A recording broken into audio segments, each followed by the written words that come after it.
Back to the Black Man, where they got more rock fans than a fucking rock band under a rock, man. I was like, god damn, like, killed it. See, now we should probably start the show. See, everything you heard before was probably a warm-up. I got thousands of songs we could do. I could be here till 5 o'clock in the fucking morning. Don't give a fuck. Just like, you know, like crazy. So that real hip-hop is over. What a day that they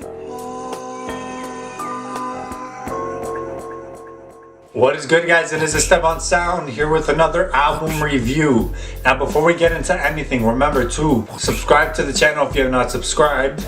Comment, like, share. Let me know what you want to see next. Getting straight into this is the Lil Wayne Carter 5 album review. Going into the album, honestly, I'm not a big Lil Wayne fan. I've never been a big Lil Wayne fan. His music's never drawn me in like that. I don't know what it is. I definitely heard him when I was growing up on the radio during the mid-2000s. So it's not like I didn't hear Lil Wayne growing up, or it's not like I haven't heard his music. But his style of music, it's very hit or miss for me. Honestly, I'm not the biggest Lil Wayne fan, and I wasn't expecting much going into the album. The one thing I'll say is that based on some of the features that I've heard Lil Wayne on in the past couple years, I know Lil Wayne can still rap. So I wouldn't say that he was completely washed for the past 5 years, but for the majority of his past 5 years, the majority of the work that he's put out honestly hasn't been that interesting for me. So when I first heard the album, honestly, I was pleasantly surprised. I was like, holy shit, I actually like a lot of these tracks on here, which makes me want to think to go back and maybe re-listen to some of the older Carters to see maybe if I was missing something when I first heard them. But I definitely found myself enjoying a lot of these tracks on here. Now, by any means, do I love the album in its entirety? No, but I do enjoy a handful of tracks on here. And the one thing that I really appreciated was there was a level of lyrical ability that was maintained throughout the whole project. Especially for Lil Wayne, that's something that I can appreciate. I think anybody can appreciate. And there was a level of quality that was maintained throughout the whole project. I don't think there's like a bad track on here. When I was listening to it, I was like, damn, like most of these tracks you can find yourself enjoying within the right setting. After a few listens, the album stayed around the same kind of likability for me. Being that it's 24 tracks, it definitely doesn't help its case with its replay value. Because I mean, like, goddamn, 24 tracks, man, that's a lot of fucking music. So it was definitely like a time commitment for me to listen to this album. But when I'm in the mood and once I settled in and I stopped bitching, I was like, okay, this album, it's pretty dope. We'll get into my favorite tracks. We'll start off with the third track on here, Dedicate. I think it was a dope old school southern type track. I like the instrumental. I thought it was dope. I like what Lil Wayne's talking about as far as how he was running the game and his influence on culture, and I think he definitely does have that influence that he speaks of, so it's good to see him acknowledge that. I like the flow. The flow is nasty on here when he says, back to the Black Man, where they got more rock fans than a fucking rock band under a rock, man. I was like, god damn, like, killed it. Uproar, I really like the instrumental on here. Shouts out to Swiss Beats. I definitely think it's got a dope Louisiana type bounce to it. So it was a perfect match for Lil Wayne, and it's easily the catchiest track on here for me. Let It Fly, I think, has a dope dark instrumental, which I enjoyed on the album. A lot of these kind of tracks are kind of dark, but I enjoyed this one specifically, and I think Travis Scott had a perfect balance as far as what Lil Wayne was doing on the verses as well. Dark Side of the Moon. Now, when I first heard this track, I was not expecting to like it at all. I'm like, okay, a slow ballad by Lil Wayne, really? But honestly, the more I listen to it, the more I'm like, yo, this track is fucking dope. And he's not doing anything specifically special, but I think Nicki Minaj is definitely singing her ass off on here.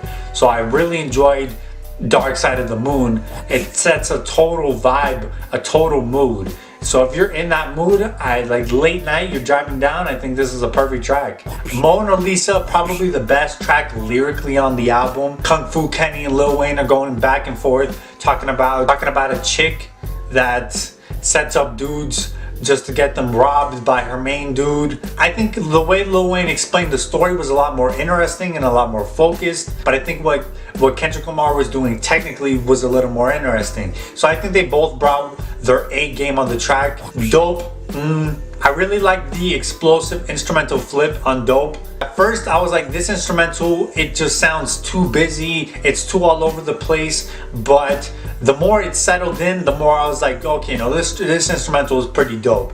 And I think Snoop does what he does best. He doesn't give us too much, he doesn't give us too little, he just gives us just enough. Hitters and Took His Time, I think have some of the best instrumentals on here, and I think Lil Wayne is flowing on both of those tracks. I really enjoyed the hook on God Took His Time When He Made Me. I thought that was pretty dope. Even I Got Hitters, Wody. I'm like, okay, I like these tracks. Start This Shit Off Right was a dope throwback nod to the Hot Boys era. Now I heard some people don't like this track, they think it sounds too dated. Me, my personal opinion, I think it's a dope throwback, so I enjoyed it. It's a dope track, I'm not mad at it. Demon, Dope New Gospel, and Let It All Work Out, I thought they were dope closer tracks. I really enjoyed the sample-based production on all these tracks. That's what I'm a fan of. If anyone doesn't know, I like sample beats. So I like when Lil Wayne is going over sample soul beats. That was enjoyable to listen to. And I think he was being open on these tracks. Now I like Dope New Gospel because it sounds really like uplifting and very positive. I like Let It Work Out because he was being very open and honest about the situation where he shot himself, and he was talking about that whole situation.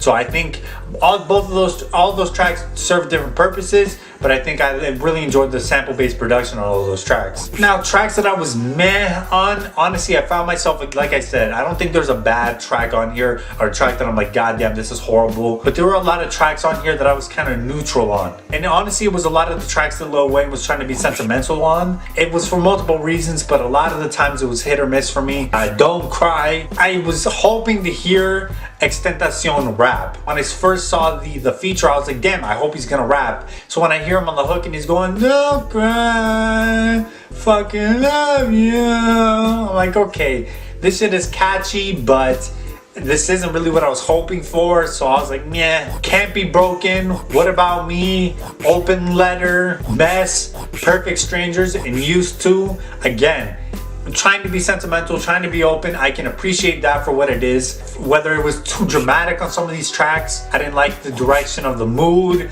or the beat, whatever it may be, I just wasn't vibing with these tracks that much. Overall, it's a pretty dope album. Do I see myself listening to all these tracks again? Fuck no. It's just too much music for me to listen to it all the way through. Maybe if you catch me in the right mood, I'll listen to it all the way through, but for the most part, I'm probably just gonna pick my best favorite tracks on here and probably leave the rest. I really enjoyed the tracks that have the soul sample-based production, and a lot of the tracks are very southern. I really enjoyed that. I'm a fan of southern music and soul sample production, so when I get that from anybody, I'm gonna enjoy it. But Lil Wayne, I think he does it really well. Obviously, he's from the South, and I think he reps the South pretty well. So this was a very southern project. I enjoyed that. It's a pretty dope album for the most part. Yeah, like I said, it was just the sentimental tracks that I wasn't feeling that much. And for these tracks to be 4 or 5 years old, that speaks to the timelessness of Lil Wayne's music. Like, you can't deny that a lot of these tracks, they're old, but they sound like they could have been made last year. So that's one thing that I will give Lil Wayne, like his timelessness, the way he makes his music. It's definitely a special touch that allows this music to be able to be released 4 or 5 years later and still sound like it could have been released last year. So honestly, that's one thing that I would tip my hat off to Lil Wayne. He's definitely got a timelessness to his music, so I can see why people call him one of the best. If I was to give this a strong rating, I'd probably give this, for me, I'm feeling like a strong 7.5 out of 10. That's all I get to say in this one. Let me know if you like the album. Let me know if you don't like the album. Again, if you have not, subscribe, comment, like, and share. Follow us on Instagram and Twitter. Esteban Xound on Instagram and Twitter. Sound Movement on Instagram and Twitter. And yeah, let me know what you want to see next. And we're out here. Peace.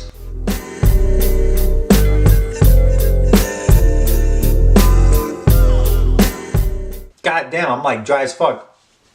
I'm like choking on my own words.